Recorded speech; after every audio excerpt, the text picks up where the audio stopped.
السلام عليكم ورحمة الله وبركاته. نهائي كأس مصر بين نادي الأهلي ونادي الزمالك. سوف نتعرف سريعا على موعد وتوقيت المباراة وجميع القنوات الناقلة، ولكن قبل معرفة جميع التفاصيل لا تنسى الصلاة على النبي محمد صلى الله عليه وسلم وعمل إعجاب للفيديو واشتراك بالقناة ليصلك كل ما هو جديد.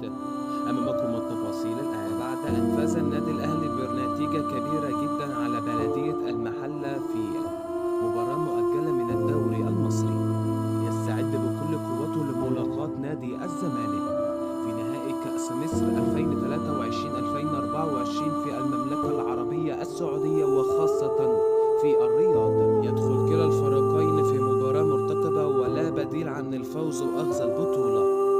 النادي الأهلي لإسعاد جمهوره وتكملة النتائج الإيجابية الأخيرة، ونادى الزمالك مع الصفقات الجديدة والمدرب الجديد